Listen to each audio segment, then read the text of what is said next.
బిస్మిల్లాహ్ రహమాన్ రహీం. ఈ అండపిండ బ్రహ్మాండాన్ని, సకల చరాచర సృష్టిని, అతల వితల సుతల రసాతల తలాతల పాతాల మహాతల లోకాలను సృష్టించినటువంటి మనందరి దైవం పేరుతో ప్రారంభిస్తున్నాను. జనసేన ఆవిర్భావ మహోత్సవమునకు విచ్చేసినటువంటి అసంఖ్యాకమైనటువంటి అశేష జనవాలి, హిందూ ముస్లిం క్రైస్తవ సోదర సోదరులందరినీ నేను ఇస్లామీయ పద్ధతిలో ఆహ్వానిస్తున్నాను. అస్సలాము అలైకుం. దీని అర్థం మనందరి సృష్టికర్త అయినటువంటి దైవం యొక్క శాంతి మరియు శుభాలు మీ అందరి జీవితాలపై వర్షించుగాక. సోదర మహాశైలారా, గత నెల ఫిబ్రవరి 9వ తేదీ 2019 శనివారం సాయంత్రం 5:30 నేను పవన్ కళ్యాణ్ గారితో కలవడం జరిగింది. జనసేనాధిపతి పవర్ స్టార్ పవన్ కళ్యాణ్ గారిని నేను కలిశాను. చాలా గొప్ప వ్యక్తి, నిజాయితీ పరుడు ఆయన. అయితే ముఖ్యంగా మిత్రులారా, సోదర మహాశయులారా, చూడండి, సమాజంలోని మనం చూస్తుంటాం 3 రకాల వ్యక్తులు ఎక్కువగా మనకు కనిపిస్తుంటారు. నేను brother Sirajur Rehman, founder president peace message foundation, దేశ విదేశాలలో తెలుగు ఉభయ రాష్ట్రాలలో సందేశాన్ని, సామాజిక మరియు ధార్మిక సందేశాన్ని ఇస్తుంటాను. ముఖ్యంగా సమాజంలోని 3 రకాల వ్యక్తులు ఉంటారండి.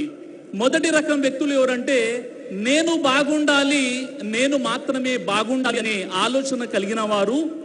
వీరు ఎలాంటి వారంటే, పొరుగువాడి సమాధి కట్టేనా నేను మాత్రం పునాది కట్టుకోవాలనే ఆలోచనతో ఉంటారు.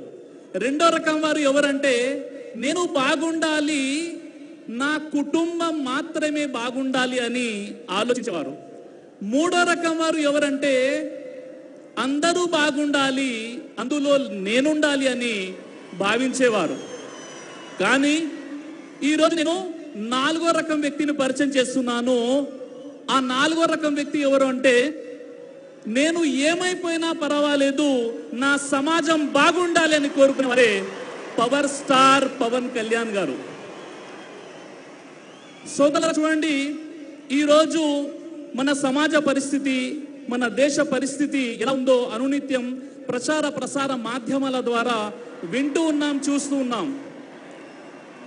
మన సమాజ పరిస్థితుల్ని కాస్త మనం చూసినట్లయితే, పొద్దునే పాలుకొనే దగ్గర నుంచి రాత్రి పడుకునే దాకా భారతీయుడి నెత్తి మీద ప్రమాదాల కత్తి నిరంతరం వేలాడుతూనే ఉంది.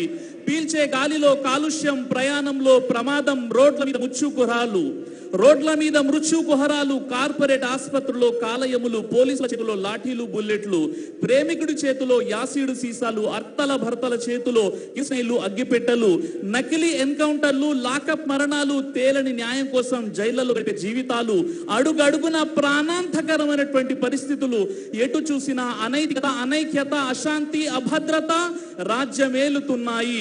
పొరుగువాడి సమాధి కట్టేనా నేను మాత్రం పునాది కట్టుకోవాలి, పక్క వాడికి ₹1,00,000 నష్టం జరిగినా నాకు మాత్రం ₹100 లాభం జరిగే చాలు అనే విషపూరితమైనటువంటి ఆలోచనలతో ప్రాపంచిక సుఖాలనే పరమార్థంగా ఆలోచించే నేటి ఆధునిక మనిషి ఉదయం నిద్ర లేవగానే నాకేదో కావాలి, నేనేదో అయిపోవాలి అనే తలంపుతో మానవత్వాన్ని మరిచి మనిషే హింసించే క్రూర మృగంగా మారుతున్నాడు.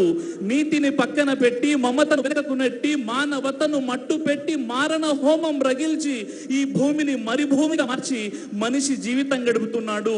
జలగలే జలధరించేలా రక్తాన్ని పీల్చే రాక్షసత్వం, నాగులే నమ్మలేని విధంగా పేగుల్ని పిసికేసే పైసచ్చికత్వ సంఘటనలు అనునిత్యం మనం చూస్తూ ఉన్నాం. కలల పేర జారిపోయే మన మహిళల వలువలు, ఫ్యాషన్ల పేరుతో దిగజారే విలువలు, ఆధునికత ముసుగులోన విశృంఖల చేసలు, కామాంధుల కోరల్లో బలి అయ్యే యువతులు, తాగుడు జూదాలు రాజ్యమేలుతున్నాయి, మాదక ద్రవ్యాలే మనిషి నేలుతున్నాయి, దోపిడి దౌర్జన్యాలే నిత్య కృత్యమైనాయి, శాంతి స్నేహాలే కనుమరుగవుతున్నాయి, అక్రమాలు అవినీతి మన సమాజ దుస్థితి, స్వార్థము బంధు ప్రీతి రాజ్యమేలుతున్నాయి. ఇలాంటి తరుణంలో మనకు ఒక మంచి నాయకుని అవసరం ఉందా లేదా? ఇలాంటి తరుణంలో మనం మన భారతదేశ భవిష్యత్తు మన చేతిలో ఉంది. ఒక మంచి నాయకుని ఎన్నుకోవాల్సినటువంటి అవసరం మనకు ఎంతైనా ఉంది.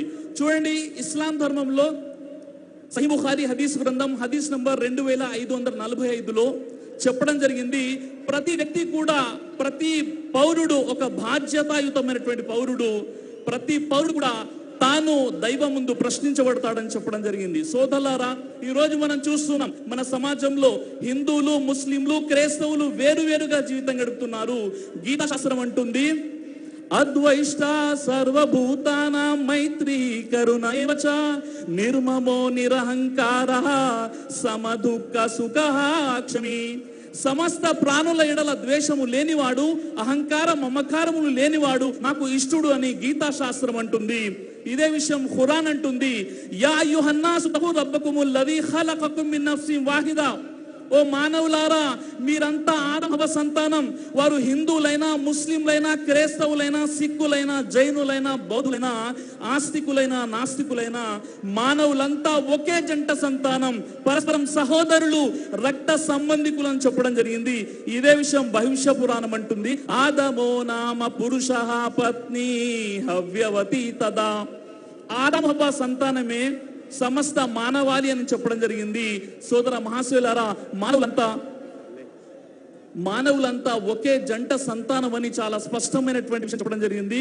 మరి ముఖ్యంగా ఈ రోజు యువకులు ఎంతో మంది ఇక్కడ ఉన్నారు. మన దేశ భవిష్యత్తుని ఒక ఉజ్వలమైనటువంటి భవిష్యత్తుగా తీర్చిదిద్దేటటువంటి ఒక ఆయుధం మనకు ఓటు హక్కు ఇచ్చినటువంటి నాయకుడిని ఎన్నుకోవాల్సిన అవసరం మనకు ఎంతైనా ఉంది. ఈ సందర్భంగా నేను దుఆ చేస్తున్నాను, ప్రార్థన చేస్తున్నాను, మన జన సేనాధిపతి పవర్ స్టార్ పవన్ కళ్యాణ్ గారికి మంచి ఆరోగ్యాన్ని దేవుడు ప్రసాదించాలని, ఆయన వేసే ప్రతి అడుగులో తప్పుటడుగులు లేకుండా దేవుడు ఆయన్ని కాపాడాలని మరియు నేను ప్రార్థన చేస్తున్నాను.